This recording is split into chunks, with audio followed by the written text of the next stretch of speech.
ஓங்காரேஸ்வரத்திலே ஜோதிர்லிங்க கஷேத்திரத்திலே அமர்கண்டத்திலேயும் இப்படி 2 இடத்திலே இந்த நர்மதா புஷ்கர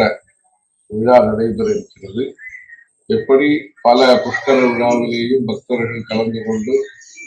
வைதிகர்கள் கலந்து கொண்டு, சிதம்பரம் தீட்சிதர்கள் கலந்து கொண்டு பல ஹோமங்கள், பூஜைகள், கலை நிகழ்ச்சிகள் நடைபெறுகின்றனவோ அதே போன்று இந்த நர்மதா புஷ்கர விழா ஓங்காரேஸ்வர ஜோதிர்லிங்க சுவாமி தரிசனம், கோவிந்த பகவத்பாதருடைய குகையிலே கோவிந்த பகவத்பாதரையும் சங்கர பகவத்பாதரையும் ஒரு சேர தரிசிக்கக்கூடிய வாய்ப்பு, நர்மதா உற்பத்தி ஸ்தானத்திற்கு செல்லக்கூடிய வாய்ப்பு, இவை எல்லாற்றையும் பக்தர்கள் நல்ல முறையிலே உபயோகப்படுத்திக் கொண்டு நர்ம ததாதீதி நர்ம,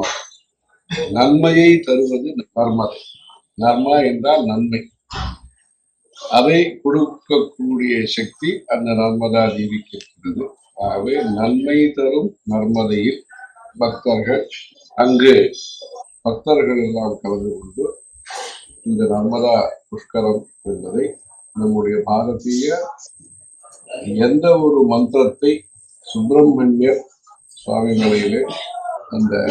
உபதேசமாக அளித்தாரோ அப்படிப்பட்ட அந்த பேரையுடைய கஷேத்திரத்திலே எல்லா வேதங்களுக்கும், எல்லா விதமான சாதனைகள், தபசுகளுக்கும், எல்லா விதமான